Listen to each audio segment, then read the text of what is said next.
I cannot believe that it's almost the end of the year. I know people always say that. I think it's one of those things that they say that when they don't have anything to say, you come up to somebody and you say, "Hey, can you believe it's almost the end of the year?" I actually am guilty of starting emails like that sometimes, and because I can't just be like, "Sup." So instead, I will, of course, say something like, "Can you believe the end of the year is almost here?" Or "Can you believe it's already December?" Hopefully, something that sounds appealing to make you want to read the other lines in the email. You're like, dude, I would close that email so fast, I would not even open it. It would catch in my spam folder, not even have to open that one. But normally, I'm sending a bid, so hopefully, they will find it eventually. But it's funny. It always makes me think of like New Year's Eve. It seems like everybody's always trying to, get that special moment at the strike of midnight. And then other than that, it seems like you're trying to, change your life. Everybody always wants to do, and I shouldn't say everybody, but it seems like so often you hear these people just trying to change the habits that they've had and make themselves a new person. And so hopefully that's on everybody's mind, and hopefully that's what you're going to do, and hopefully you stick to it, and hopefully it's the thing that you've always wanted out of yourself, and hopefully you go for it. I don't do much for New Year's these days. Me and my son hang out. I can barely make it to midnight now because I try to wake up pretty early, honestly. So trying to stay up till midnight is, I'm just a bitch. I just need to figure out how to be able to stay up with him. He's with me this year, so I'm sure we'll end up having some sort of, try to stay up till midnight, or, at least hang out, play video games, do whatever it is he wants to do. It always makes me think back to like things that I did in the past. Like it must have been, I want to say it was like 2010, but there was this New Year's where like me and all my friends ended up going down to, my hometown is in Colorado, so we went down to Denver. They had this concert. It was like, it's funny, everybody on the outside scene would basically call what we were doing as going to raves, but in reality, it wouldn't necessarily be considered a rave just because a lot of times those have like lots of bands or DJs or whatever it is, and then it's like a big, conglomeration of a bunch of people. But anyway, point being, from the outside point, we were just going to a multi-day rave, but ultimately it was just this one band. They were called like Sound Tribe, Sector 9. They probably still exist, but they was like STS 9, and it was funny. We went to a lot of those types of concerts, but I remember this New Year's Eve where we went to the Wells Fargo Theater, and I want to say it was 2010, but it could have been a different year. But basically they just had a multi-day thing, and so my friend had got a couple rooms at the Marriott. I shouldn't say he got, his parents got him, and I bet they had no idea what was going to end up happening in those rooms, but they got it for him for like his birthday. And he ended up having a lot of us in there, but it was our place to crash. I think it was right on like 16th Street. So like if you've ever been to Denver, the 16th Street Mall, basically they have like right around there, there's many hotels. So I shouldn't say like right on 16th Street necessarily, but you know what I mean. Downtown is I guess what you would call that area. So like we had a hotel downtown, and I don't do drugs now, and I don't recommend that anybody do anything like that. But I remember I got in touch with this gentleman prior to meeting up with everybody. I actually went to Denver like hours prior to everybody, and I ended up having to hang out in the like business center of the hotel because I was just like, hey, do you guys have a business center? And I'm here, and we're going to be checking in later. It was like well before check-in time and before my friends could be there, but I got 100 ecstasy pills, and again, I don't do drugs, and I don't recommend that anybody does that. But I thought, if I was going to go into this 2-day concert, that would be a good time to have a supply like that. And so I remember, I guess the first thing that comes to mind is I remember after we ended up going into the concert, I remember just dancing, and I kind of didn't know necessarily what was going to end up happening. And I remember just barfing everywhere, like literally just all of a sudden not realizing I was going to barf, and all of a sudden I just puke and then just like keep dancing. And I mean, oh man, I remember years later going to a concert like that and smelling barf, and you're like, oh, you feel bad for that person because I don't know, I can't imagine what the people around me were thinking, or I don't know. Like I said, I've seen it, and I just try to sympathize or empathize with these people. But I was obviously under the influence of way too many pills, and of course, like I was trying to, I had them for like all my friends, and oh man, it was a total disaster. I guess that's the first. It was a crazy time. I mean, just a bunch of kids, and I shouldn't say kids. We were, however, it was in 2010, so I guess I was shoot, that was only 11 years ago, so I must have been like 21 or whatever, which isn't as good because that means I was, supposed to be well over the age of being an adult, but before I had kids. And I had, a pocket or full of 100 ecstasy pills and 2 days full of STS9 concerts. And I remember we would go to like Jamba Juice the next day, and people were getting like wheatgrass shots and stuff. But geez Louise, I don't think you could counter the amount of toxins that we were putting in our body for those matter of days. And there was this one guy that we met, and he was a total creepazoid, and I don't know, it's funny, I guess he noticed that because I must be really obvious, and people say that, they say I like wear my emotions on my sleeve, right? So like I must have been really obvious that I was paying attention to his teeth. But like his name was Mark. I don't know, it doesn't matter, nobody. Well, Mark, if you're listening to this and you remember that concert, what's up? Sorry, I guess I was creeped out. He would come up to us, and I kept looking at his teeth, and he was like, yeah, I had a bunch of years where I spent, doing meth or whatever it was. And I was like, Jesus Christ, because like I must have been looking at him, and obviously they were in bad shape. And I just thought, I guess I'm not doing a good job of showing where I'm looking or whatever it is. But there was there was one memory that I have. It's just that gentleman, and I guess he just wanted to hang out next to us. Who knows why, but I don't know. Yeah, it was a total disaster. I remember my friends taking a bunch of LSD and ended up having to sit down. You know what I mean? And they ended up, it's funny, I was so stupid. It just came to me now, and I've told people this story, but I didn't remember when it was, but that's definitely when it was. This guy there was just giving out LSD because it's like New Year's, so people like wait and bring all their, favorite stuff because like I guess New Year's is a big deal, and it wasn't necessarily the night of New Year's, it was actually the night prior to, but he was just giving out LSD. So like I'm a moron, and I put out my hand. And I guess I thought when it went in my hand that was it. And so I just turned my hand over and like started to walk away. And he was like, you fucking idiot. He literally wiped his finger on the nasty, disgusting, like I said, I literally vomited on that same ground that night, wiped his fingers on the ground to pick up whatever I had not understood that I was supposed to put into my mouth. I thought it was just going to absorb into my skin because I'm a fucking idiot. But I just didn't understand. But so my friends, my point being, that did understand how that goes, they took it and they ended up sitting down. And I don't know, I guess if you've ever been to like an STS9 concert, they actually do a lot of like lights and lasers and stuff. And I'm not trying to glorify it or anything like that. You know what? I actually, again, I can say that it's not something that I do, and it's not something I do anymore, but I will say that had I not done that, I never would have ran into a situation. There actually was one night where I took LSD, and it was one of these situations where I knew that I was taking it, and for some reason I just ran into this guy, and he was selling it, and he was like, this is going to be, I guess I just felt like I should ask him, like, hey, is this good quality? So I was like, is this quality? And he was like, this is going to be the best acid that you've ever had in your entire life. And I was like, I'm going to go get my friends. And so I ran and got my friends, and we came back and we talked to him. And I was like, he was like, how do you know though, dude? And I was like, no, I don't. I just have a really good feeling, which is so stupid because I've gotten fucked so many times, especially on my good feelings. But I had a good feeling about this guy, right? So I was like, this is going to be the best that we ever had. So I actually, my point in saying this is because I was saying I can't necessarily glorify the, event that I had on that New Year's Eve that came to be so memorable.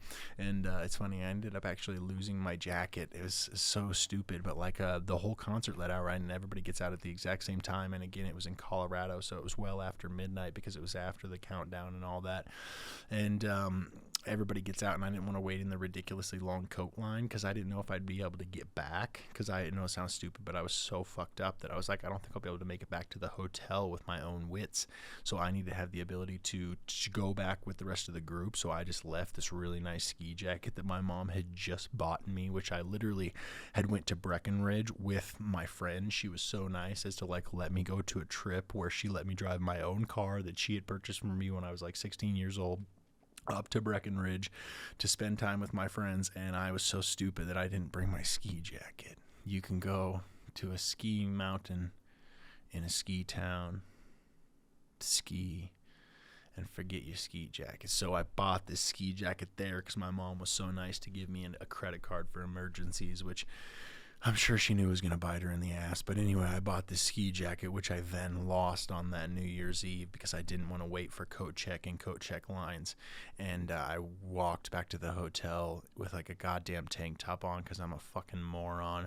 And if I wasn't on so many trucks, I probably would have, of course, noticed the cold and how ridiculous that was. But if anybody's been in that situation, they understand why. I guess I didn't feel it or care about it at the time. But my point in saying that was we eventually ran into that one gentleman that sold us that LSD, and I did end up taking it, and it made it through the concert where I didn't actually even, or we called them shows at the time, and again, anybody on the outside would just be like, that's a rave, but it's just basically somebody listening to music that's not necessarily popular to the greater population, and, you know, of course, taking a lot of drugs, and again, I don't do this anymore, I'm sober now, I have a kid, and all that fun stuff. So it's not one of those situations that I run into nowadays. But I did take it, and it ended up hitting me like after the concert. So it was really weird. We had this other person that we could go to. It was actually, again, it was like downtown Denver. But we stayed in their house, and they had this terribly tiny house, and that's probably not the best place for like really good acid to start hitting you. Is like it's funny, I actually remember it smelled like bacon. Like it smelled like they had just cooked bacon like just 6 minutes ago. It smelled like 6 minutes ago they just took a bacon frying pan off of the tray, and they were like, no man, that was months ago.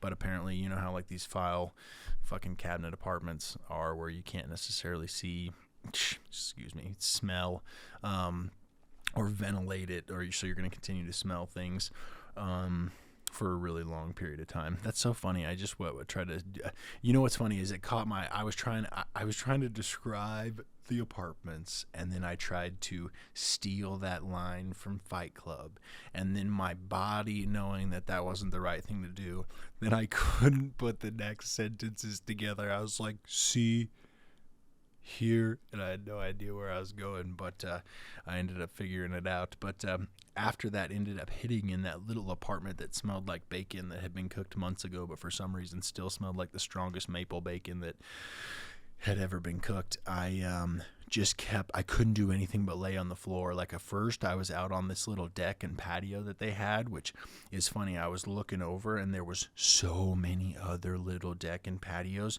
on the other side in like a similar sized apartment. And it was so many. I couldn't believe how many it was. And again, I was just starting to have this LSD hit me. So like, it just reminded me of like, poverty, just so much poverty. Like all I could think of was like poverty, and just for instance that like our decisions and what we were doing, and that's where we were headed, and this was our future, and like that's what I was seeing. And so like it tripped me out, and so I was just standing on that porch, and we were actually trying to smoke. I think we were like trying to smoke weed or something like that, and I just fell over. My friends told me I thought I fell through a door, but they told me years later.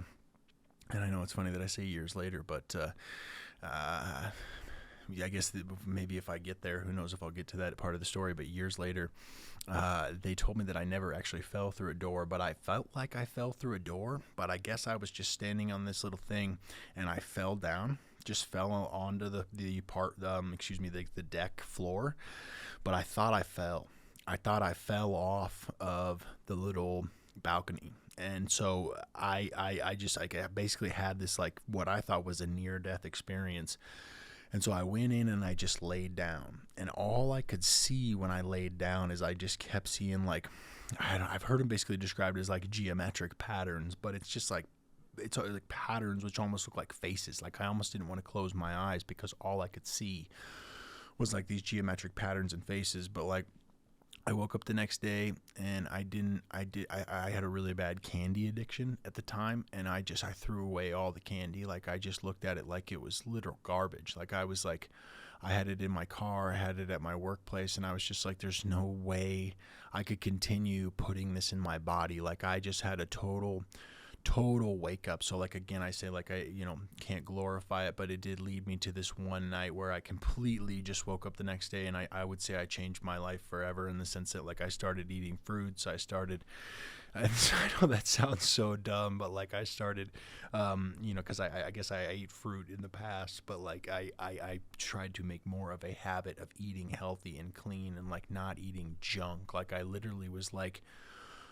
I just had a different thought about everything I was doing. I soon after that ended up like quitting my job that I was doing, and I ended up getting a job at a hotel, because I was like, I think I'm meant to do that. And I think I chased that dream for who knows many years. I got into higher positions. I actually ended up becoming a general manager at one time of a hotel for a period of time, which is a complete nightmare, but that's a story for another day. Actually, maybe I should write that down so I remember it. That could be a podcast series in itself.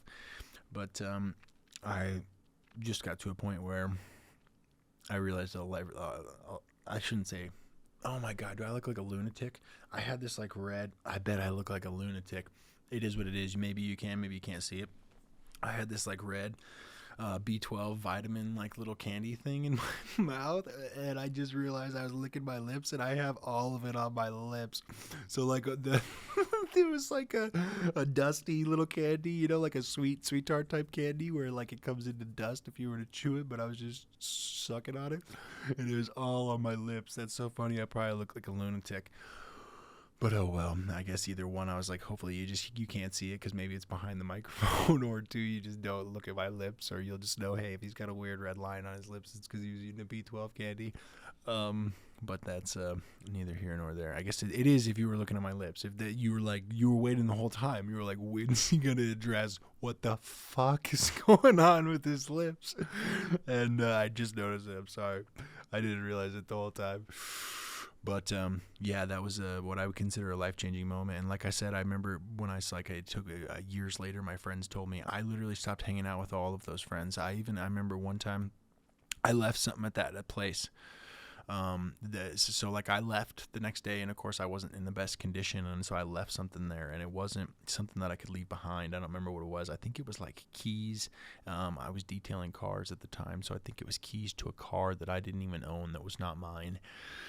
So I had to go back there, and I remember I talked to one of my friends, and I told him that I loved him, and he was just like, yeah, dude, see you later. You know what I mean? Because he was like, I don't know what's going on with you, but like I said, I had taken that acid the night before, and I had just, I tried to sleep, but I couldn't sleep all night. And there was another thing that, I don't know if there's anything to it. I've never looked it up or anything like that, and somebody may be able to tell me, and maybe it was something else that I took, but as I was getting up, like, because of course I kept trying to close my eyes and go to bed, but I couldn't go to bed. And even on the back of my eyelids was the most vivid, crazy patterns and things that I've ever seen. But every once in a while I would feel like I had to go to the bathroom. So I would like feel like I need to go to the bathroom. And I don't know if there's something to that, or again, if it was something else that I took. Because you know what I mean? Like I heard years later, which is so stupid. And I was going to say I don't know if I had it that night, but I actually do. That's actually another part of it. So I was going to say, people have said that like when you get like cocaine and stuff like that, sometimes it's filled with baby laxative. You know what I mean? So the whole needing to poop thing might have been like the fact that we were like, I was ingesting baby laxative of some kind without necessarily realizing it.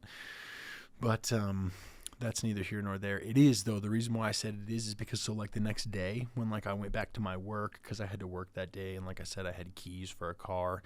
I just had like one that I had to finish off. Like I had left it to dry overnight. And I went back there and I threw away all my candy, and I threw away the candy in my car. I also had like some weed and some cocaine, and I remember I gave it to my friends. I just gave it to them. I was like, I can't do this anymore. And I remember I gave them everything. And I think I ended up, I want to say I ended up maybe trying it again years later. I mean, of course, like I said, I'm sober now and I don't do any of that kind of stuff now, but it was, well, I shouldn't say.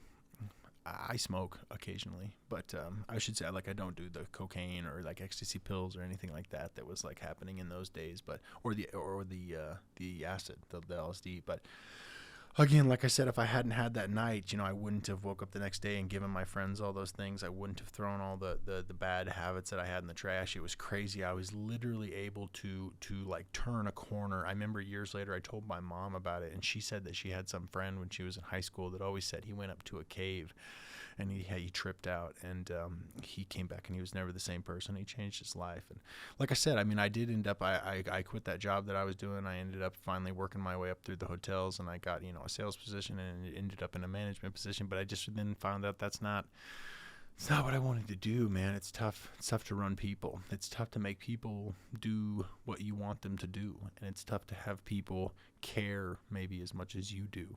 You know what I mean? Like in that example, for instance, it's, you can say be trying to run a marketing campaign, or you can say just trying to be, the general manager and try to keep the hotel together. And if everybody else doesn't have the same passion as you do for what you're trying to put together, it sometimes can be, I guess, frustrating, or, obviously you have to work in those areas. It's at least extra energy that you're spending trying to get those people. But I mean, I understand it 100%. It's, I've heard it described as like, for forever, you're helping somebody else build their own dream, right? And then it's like either that or you're the guy that's working with the other people to build your own dream. You know what I mean? So it's like it makes sense, because you're never gonna have the same passion. I shouldn't say never, but I'd say it's rare that you're gonna have the same passion for something that's not your own dream as you're gonna have for like your own dream. And so that's, I guess, just one unfortunate part of trying to make people do things. And of course, there's the downfall of multi-generational people in the workplace, in the sense that, like, of course, we had this lady that was born in 1945, and she had a total different way of working than the gal that was, I mean, I want to say that we literally had people that were like 20s, like in their 20s when I was in my 30s. So anyway, it doesn't matter. But no idea how I got to that point. Oh, I guess I was just saying that I did end up chasing that dream, and I did end up whatever it was that I saw that night. And so even though maybe I spent these however many years, 2 years or whatever it was, making poor decisions and going and seeing what we just called shows, you know what I mean? But like I said, the outside world would consider raves. I feel fortunate in that it allowed me to run into that situation where I was able to just turn a complete, I mean, people would say, I guess, a 180 or whatever. Like I said, I guess maybe at least a 90 degree, where I, was able to quit eating candy and quit doing drugs and just start eating natural foods and I got so healthy after that. I mean, I'm healthier now than I was then, but if it weren't for now, I would say that's the healthiest point I've been in my entire life. But I just been fortunate that, like, in February, I started some workout plan, and it was one time that, like, my mom took me on vacation, and I'm a little bitch, and I didn't do my workout from that workout program. So, like, for instance, I just did the program that I did before February of 2021, but point being, it's been a pretty good year, so I'm just as healthy as I was at that time. But I just know after that point, I changed my life entirely. That was when I met my son's mom, and I had my son, and all kinds of crazy stuff happened. So it's one of those things where I wouldn't glorify that particular New Year's Eve, but whatever you have planned, I'm sure it could lead to something important, whether it's going to happen at that point or not. And I'm not trying to be philosophical. I was just fortunate. I know so many people would be, but people have even been fearful. Like I won't name names, but like heard people around me, like one lady just told me she like saw the little pretend man on top of a lamppost and like things like that. And I never had situations like that, but I did have, that night where I changed every habit and thing that I'd been doing. And, it stuck for a really long time. Which is nice. I'm happy to have that. People love that. They're like, please, can you clear your vote? Can you clear your throat a couple more times, please? I'd like to turn up the volume, and I'd like you to clear your throat as many times as you can. I'll turn up the volume. You just clear your throat as many more times as you can. It's my favorite. I would like you to continue it. I know. I'm sorry. I'm just kidding. No, I was mentioning my mom. It's funny. She'll do these things where sometimes I shouldn't complain. Anybody, what's funny? Because like you see those people. I shouldn't say it's funny. It's not funny at all. You see those people that, like, for instance, they've lost a parent, or they don't have a parent around anymore. And so, for instance, just to have another moment or another period of time with their parent, especially if, like, say their parent had Alzheimer's or something prior to losing them, like, just to have another coherent moment, I think they would give the lot for that. And so I don't mean to complain, but I don't remember what I said, but I said something about my mom, and I was thinking about how sometimes it seems like she'll put us in these situations where I'm like, it seems like you were trying to, I don't know. Like, I guess I could just say how it was. Cause like, you couldn't be ungrateful. Like, she was super nice. Like, for instance, we met up with her. We went over to my sister's one time, and she had, apparently this trip planned. Like, she had this trip with, her niece my niece and nephew. So her grandkids and, her ex-husband, so my dad. So for instance, I don't know if I've talked about this before, but she said she was going to go on vacation with her ex-husband, so my dad, and my niece and nephew, so her grandkids. And she just all of a sudden was like, you guys would be a good addition. And I'm like, I don't think we can do that, you know what I mean? Because it's so funny. It's like anytime you get something free, and I don't mean to be a little bitch, but like it's like even when you get something free, it's not like it's necessarily 100% free. Like, it's like if you really want to get granular, you're gonna pay for gas on the way there, right? And then it's like if you're not being ridiculous and you're just like, okay, I drive everywhere, it's no big deal. I'm gonna fill up when I'm gonna fill up. It is what it is. But you're at least gonna pay for gas, right? But otherwise, if you go to an event, you're gonna pay for parking, right? And then it's like, so you're at least going to pay for parking. So then you're paying for parking. So there's a little bit of an expense. If you decide you may want to eat some food, you're going to either eat some food before, right? And you're going to go to a restaurant. And what if you want drinks? If you have drinks, you're going to have drinks, which is an entirely different expense. And now you've paid for parking, food, drinks. If you don't have the food prior to, you're going to go to the event. You're probably going to have food there.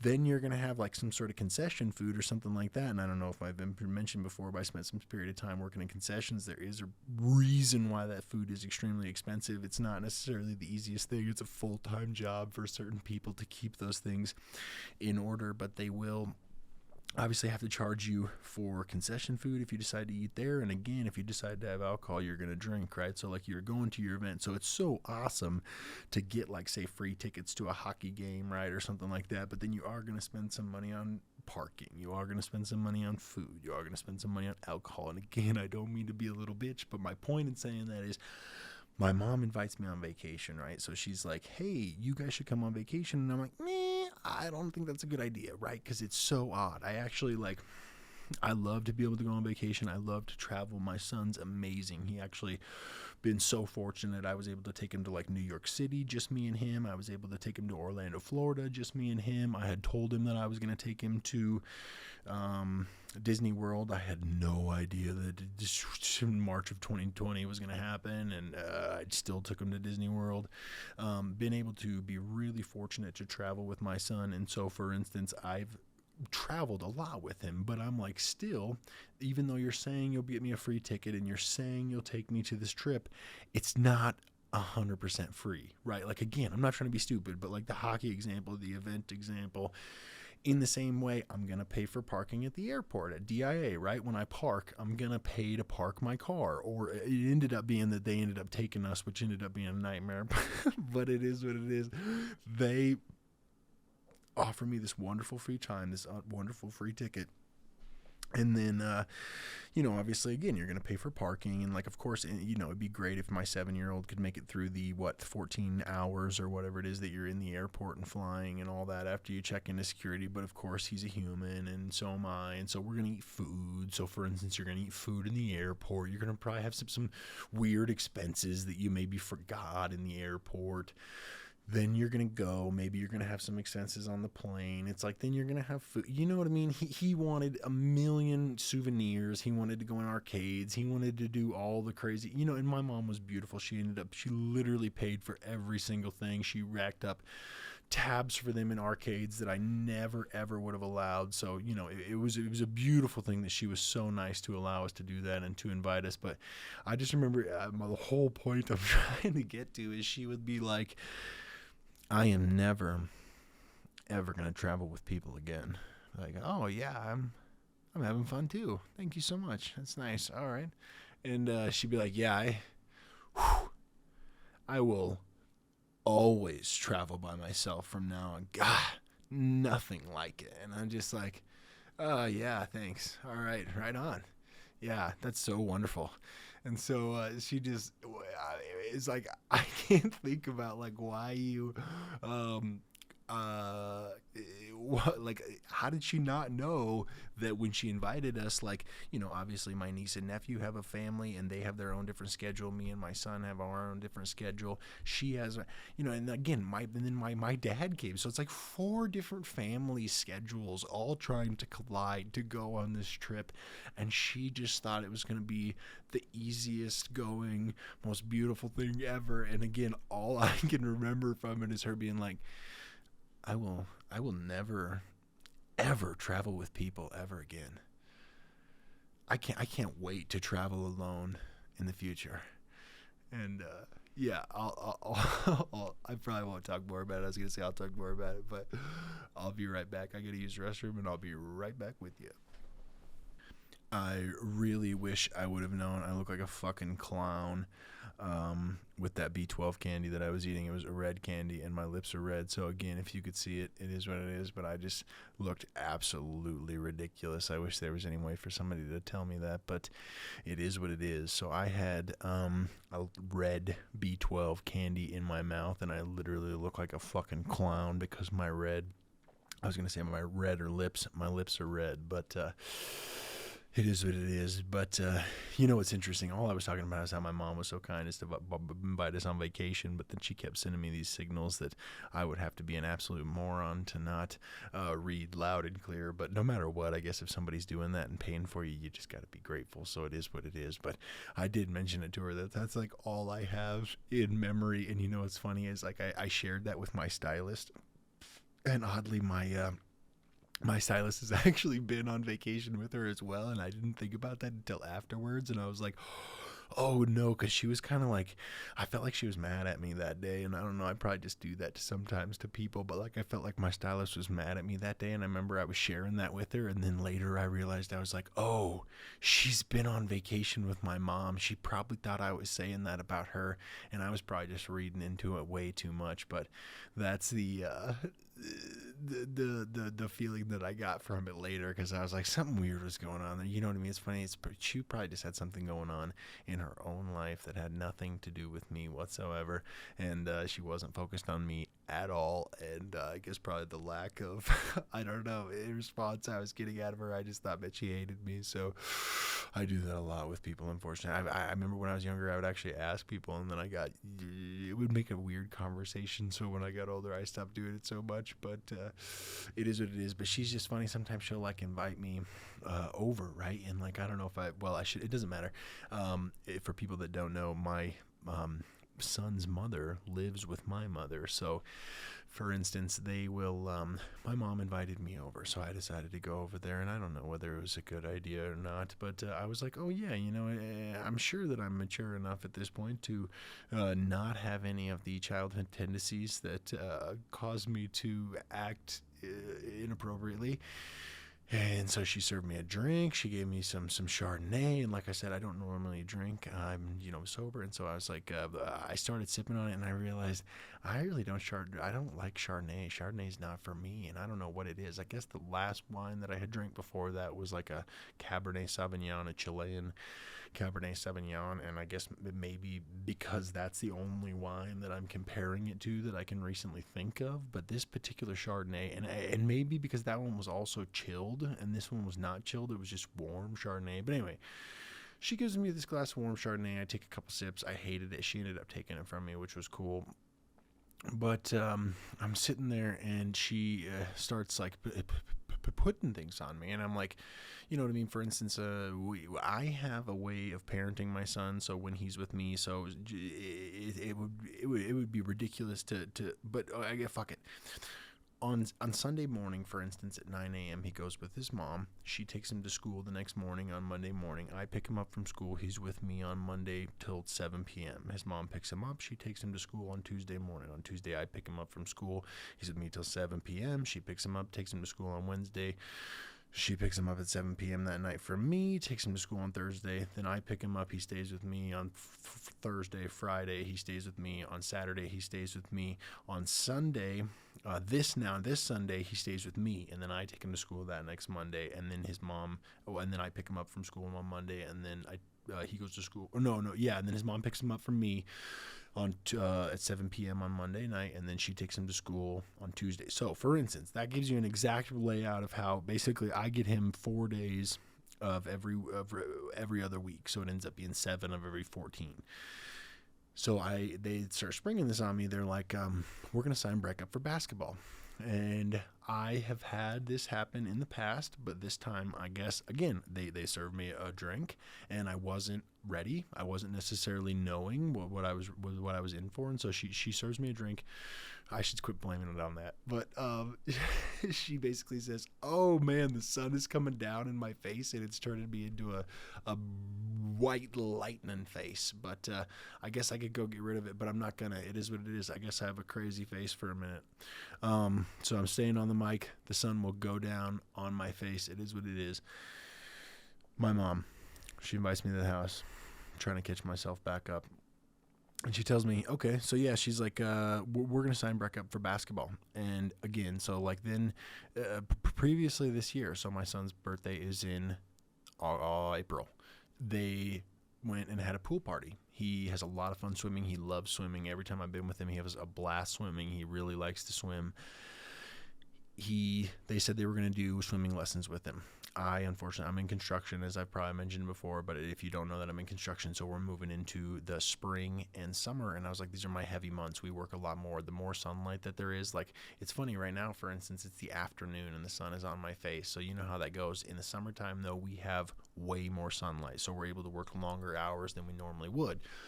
So we have plenty of time, and so I was like, I can't commit to taking him to swim lessons. And so she says, no, I'm going to do it. And this is my mom. My mom says, I'm going to do it. I'm like, that's beautiful. That's so cool, because honestly, I want him to know how to swim, but it's really weird. I actually happen to, and this is weird, like, I don't think my mom believes it. She doesn't believe anything. My sister believed it when I told her, but like, I had this kid, and I don't remember which level of swim lessons it was, but he kept grabbing my dick under the water.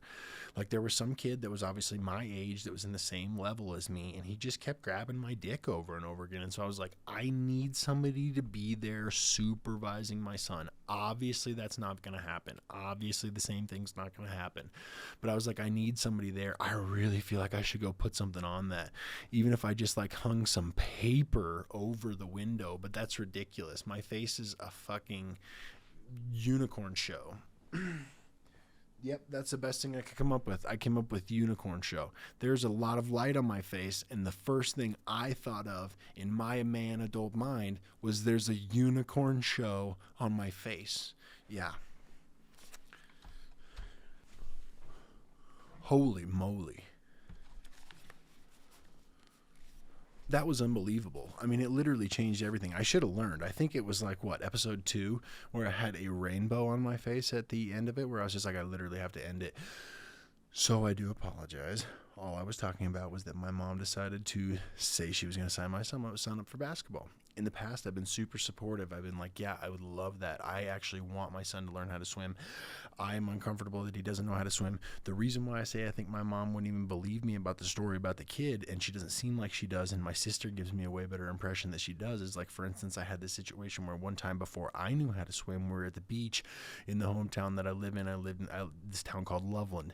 So there's a Loveland Lake, and at the Loveland Lake, we were at the swim beach, and I didn't know how to swim. I was at the exact same point that my son is right now, and for instance, you're just basically walking to where your head, before your head goes under. Well, turned out that there was like just this hole. So I basically walked into a hole. Like if you were just walking along the ground and you just saw a hole, right? Well, I'm to the point where I don't know how to swim. So when I hit the hole, I lost my shit. I completely started flailing and freaked out. I didn't have the wherewithal to be like, I should go down and push back up, you know what I mean? And then I could get a breath of air. Or I should move over to one side or another and I'll be at the same depth that I was. This is just an odd area in the lake, you know what I mean? I'm just in like a little crater or something like that. I wasn't smart enough to think that.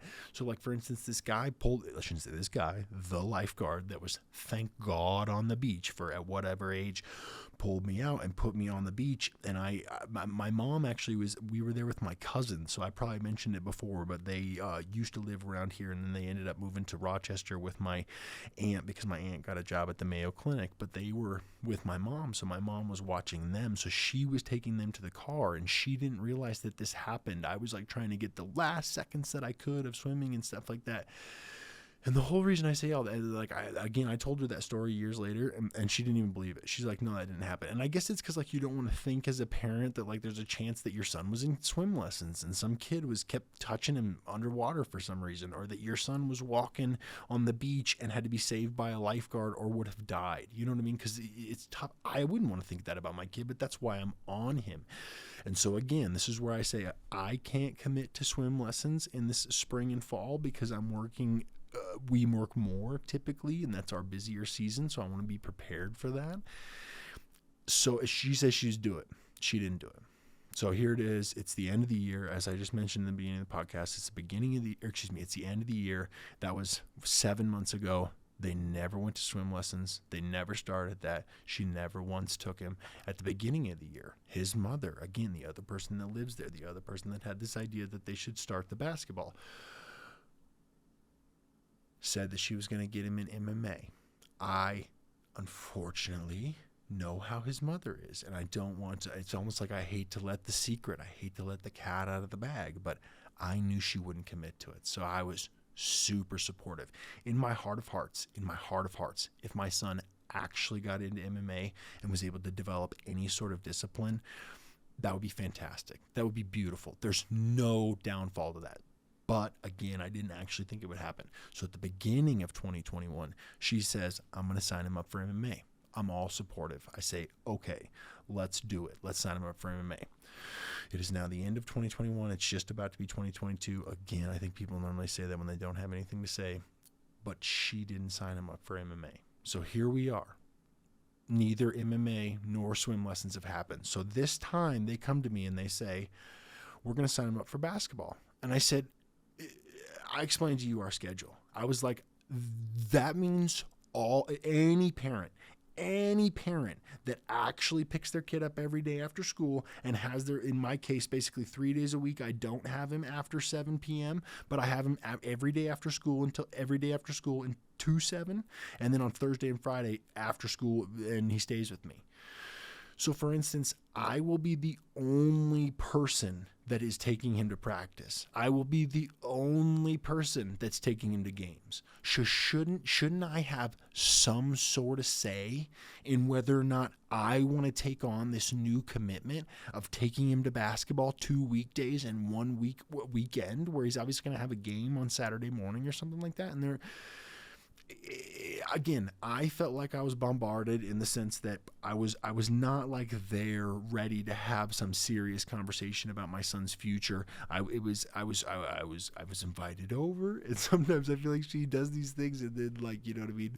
Like I said, turns on me. But I was offered a drink, and then I'm presented with this, and I'm just like, and I want to clarify, it has nothing to do, okay, for instance, and this is important, right? So just as an example, earlier in that night, she had said, do you have a ball pump? So they do have a basketball, but it's not even pumped up. So for instance, the only thing that my son could have possibly done is tried to dribble a non-aired up basketball, and now she's like, we should get him 3 days a week. We should get him into basketball. I think this is a commitment that we should take on immediately. And I'm like, excuse me, I'm going to be the only one that's taking them to this. So it's just like, I just think we should think about it a little more. As an example, maybe since none of you, so for instance, he's a second grader now.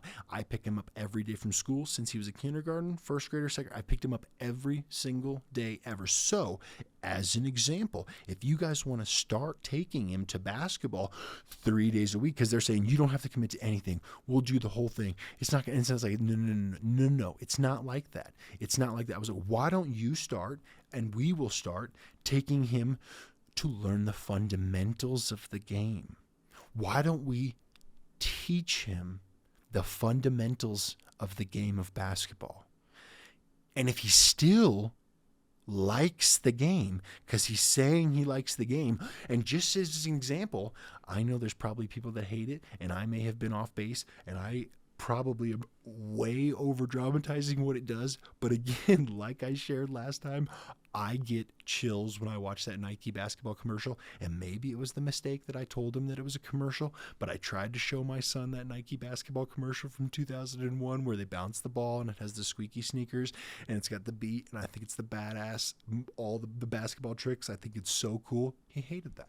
He thought it was lame. And again, maybe it was my mistake of telling him that this is a commercial, because then he was like, commercials are real cool.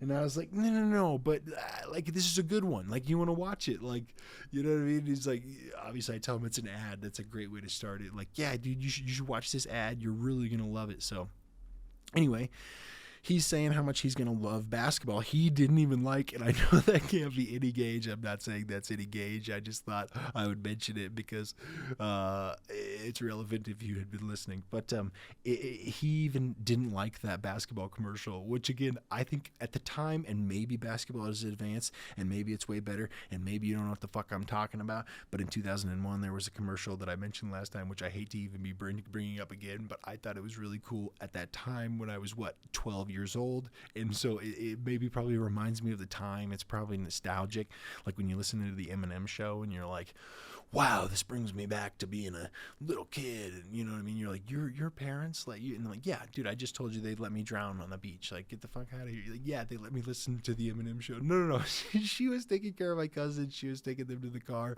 She can't be responsible for that. My mom's a wonderful mom. She did so much. And again, I don't know if, well, you don't know. My dad wasn't around until I didn't see him until I was like 10 years old. So my mom did amazing for the fact that she was raising 2 kids and even trying to help out with cousins and stuff like that by herself.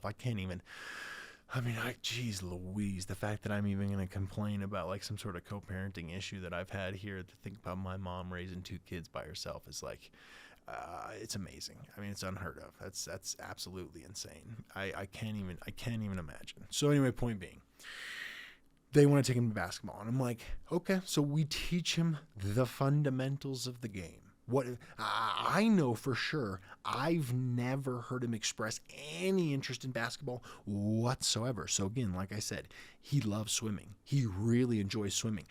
Check my Instagram. I've posted him swimming. He loves it. It's his favorite. He just can't swim right now, which we need to teach him. But again, I don't think it's the most appropriate thing for me to be as a father, right? I want to be supervising, right? I want to make sure he's safe, but I am not going to go sit there and there's 15 kids and I'm just staring at the pool. Like there's no way in hell that I'm going to do that. I don't care what, you know what I mean? It gives the wrong idea, I think. So point being, I was like, I'm not going to be the person that watches the swim, but he's never expressed any interest in basketball. Let's see if he likes anything about it. Let's see if he spends 1 minute playing the game and he's interested. And I was like, then on top of that, he unfortunately, and again, this is my fault, and I've probably said it in the past, but I don't want physical activity and things like that to be a negative thing. I don't want him to be rebelling against me by saying no to physical activity. I don't want that to have any relation to not doing what I want, so I don't force physical activity upon him. He sees me do it every single day. So he knows it's a part of my life. He knows that it's important. I tell him how important it is for his health. I tell him all that stuff. But it doesn't mean that he's necessarily going to do those things, right? But point being, I would love for him to get in the condition to be able to do basketball. But before we do that, right now he walks 500 feet and he wants to take a break. Again, you could check my Instagram. I have lots of pictures of us on benches at every place ever, at any place we've ever went to, at the zoo, at Disney World, at Legoland, at all the places you take your kids. We got pictures on benches at all of them because he likes to take a break. So he takes breaks. So my point in saying that is if he can't walk 500 feet without taking a break, we probably shouldn't throw him into basketball conditioning 2 nights a week where he's going to be on the floor throwing up and puking, not realizing what he got himself into. So again, Great. You guys say you say that you're going to create this entirely new lifestyle that you haven't exhibited in his kindergarten, first grade, or second grade year at all up to this point. Now you're going to take interest into his taking him to extracurricular activities and taking over what he's doing after school and taking what he's doing on weekends. That's fantastic. But what if you don't? Then I'm the guy that's stuck there doing it. And what if, again, he then realizes, holy shit, this is a lot of running, because I don't know if you've played basketball, but it's a lot of running.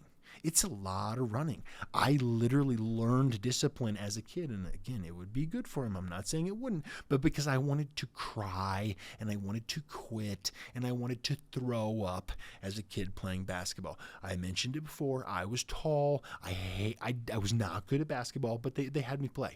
They had me play because I was way bigger than all the kids. My son should at least spend a little bit of time doing a little bit of exercise before he decides he's going to jump into doing basketball 3 days a week.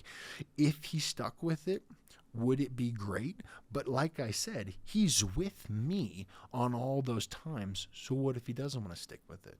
Now I'm arguing with my son. Now I'm telling my son, you got to stick with whatever you just started. We don't want you to, I'm trying to recite like the things you would say, like, but basically saying, we're not quitters. You want to see this through. You don't want to quit. You're going to, all that.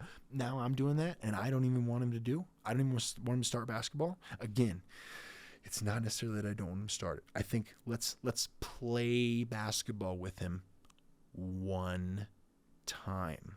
And again, if he's interested in that, 3 days a week. If he just did portions of my exercise with me 3 days a week, which he did. There was a point, again, until I came to that philosophy that I feel like, he would just make the most miserable faces. But he would do exercise with me. My point is, if he wanted to do a little bit of exercise, even just with me at all, I know it would benefit him. But I want him to be ready for that. I don't want to throw him into basketball 3 nights a week without him having any idea what he's getting himself into. He's never played the game. He doesn't walk. He doesn't run. You know what I mean? He needs. Unless he's on a park, unless he's completely distracted by something exciting like a park. And you know what? That's actually another thing. So for instance, I go over to my mom's house, and my experience with my son is, again, that may be the only place that he ever runs. That may be the only place that he works up a sweat. Again, if you were to check my Instagram, and I don't mean to keep referring to that, I guess when you're, I don't want to say a proud father because that sounds stupid. If you're a parent, but if you just love your kids so much, you want to take pictures of them. And so I end up taking pictures of them. I end up taking a lot of pictures of them. I put a very, very, very small fraction of those out online. But because mine saying that is like, none of that was premeditated to knowing this. None of that was premeditated to this time to going over to my mom. So my point in saying that is that shows something that we've done prior to this, where I could express what I'm saying or maybe exhibit evidence of what I'm saying prior to having any knowledge of this conversation or that this was going to happen. And so I tell her, anytime I've ever been to the park with him, he's having a lot of fun. He's running. He's like, Dad, look at me do this. Dad, watch me do this. And again, there's videos out there. There's photos. But he's like working up a sweat. He's jumping on everything, running on everything. And sometimes organically, maybe like another kid runs up and then they start like chasing each other back and forth. And they're doing like tag, or, like they go down the slide together and then they go down the slide together again. Or, they accidentally hit each other on the slide. And then it's like, I think they're doing it on purpose because I keep telling them to stop. And then they're like every time hitting each other on the slide. So it's like, I think this is something that they're doing. So anyway, point being, sometimes they organically play. Well, my mom tries to do this thing where they took him to the park and they say he's not playing with anybody. And I'm like, and then they put that on him. Like, why aren't you playing with other kids? And I'm like, well, why are you putting that on him? Okay, here's my whole thought. It doesn't even seem like he expresses at any point. He never comes up to me and he's like, Dad, I can't have fun at the park because there's no kid within 1 to 2 feet of me that's having the same amount of fun that I want to have, so I can't match that level of fun, so I'm not going to be able to have fun unless there's another kid exactly next. He doesn't do that. That doesn't happen. He's never expressed that at all. He has a good time. Sometimes organically other kids come up and play. It's not like, oh my God, I should stand on the outskirts of the playground. I should stand on the grass part, not even go into the sand part, and wait until some other kid tags me in so I can come play. And they're saying it was the saddest thing I'd ever seen. He wasn't playing with anybody. And we kept telling him to go play with people, but he said that they may not play with me. And I'm like, we are creating a situation that does not exist whatsoever. I don't even think you should have put it in his head. So I'd be curious to see what people think about that. Like, every time you take your kid to the park, every time you take your kid to the playground, are you like, you need to find somebody, you need to find a friend. If you don't find a friend, we're going to go home immediately. Because I know what happens every time I tell my kid I want to go home from the park. He what? Can I go down the slide one more time? What? Do we have to leave now? Already? Because that's what happens when I tell my kid that we're going to leave the park. He has never been like, oh my God, I was so depressed that there was no kid within a foot's or an arm's reach of me that I was actually couldn't wait until you told me that we needed to leave the park. You know what I mean? Like, it's absurd. It doesn't make any sense. It's the most silliest thing in the world. So my point is, I feel like I probably even behaved in a way where I wasn't, in the proper tones and wasn't expressing myself properly. I was just acting silly because they were like, well, it's fine if you don't want to have him go to basketball, and it's fine if you don't think he should have friends. And it's like, no, it's not that. It's not that at all.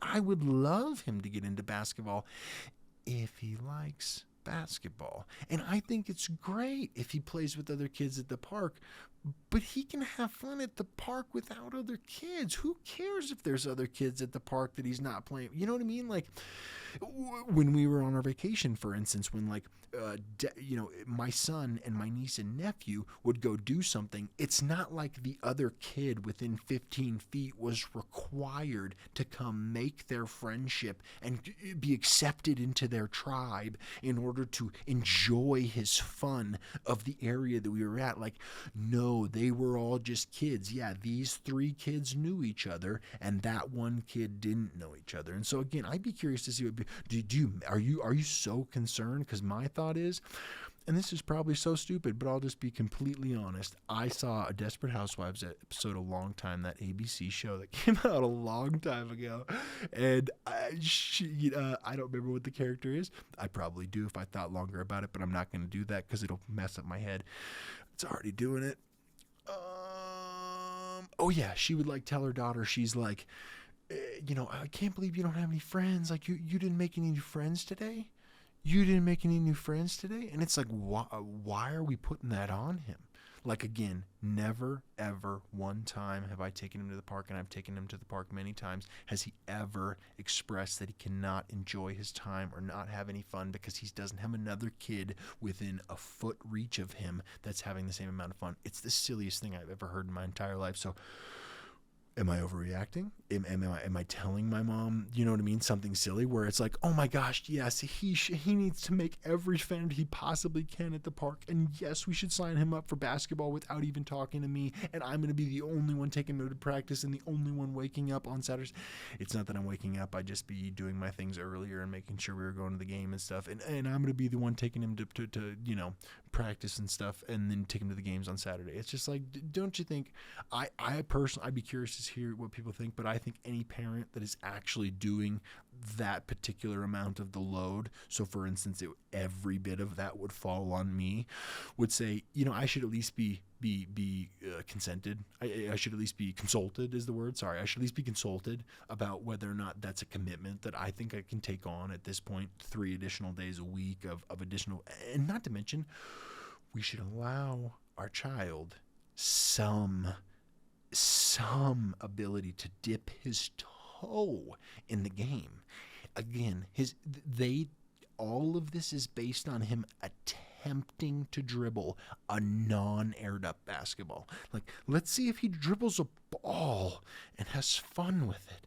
Let's see if he shoots it and he enjoys it. And again, after all that, then he's got to learn that he's going to do a lot of conditioning and drills. Like, I remember that's what we did. We ran so much. I hated it. Actually, now that I'm thinking about it, we ran even more than I was thinking about before this. We ran even more than I could think of at that time. But I'd just be curious to see, am I being a little bitch? Is it just like, yeah, sign your son up for basketball, even though he doesn't have any idea what he's getting himself into? So immediately sign him up so that way he's puking on the floor and you're fighting him every day to send him to basketball, even though he doesn't actually want to go. Or am I overreacting? You know, am I overreacting? Or should we maybe get him, involved with the fundamentals of the game and give him an opportunity to do some conditioning prior to dropping him into multiple days a week at a sport?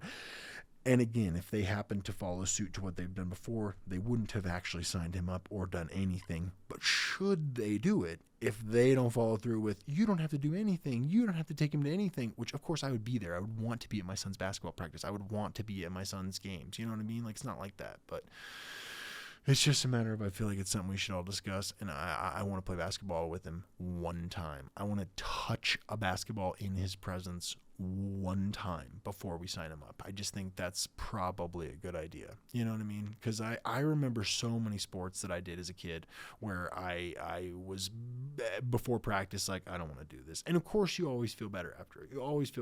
But I don't want to be like that. I want to be ready for what he's getting himself into, and I want to be somewhat aware. And again, if he walks 500 feet and he needs to take a bench break, like, get the fuck out of here. You know what I mean? That's one. He runs down the court one time, and he's gonna, woo. You know what I mean? He's gonna need to take a break. So I don't know. I'd just be curious to see what people think about that. I wanted to talk about other things, but I don't think I'm going to. Yeah, you know what's funny? Yeah, I shouldn't. Yeah, I'll save it for next time. I'll talk to you guys more here soon. So thank you, and I hope you have a good one, and I can't wait to see what you think about that and hear what you think about that, and I hope you have some good responses and comments, and thanks, guys. Bye.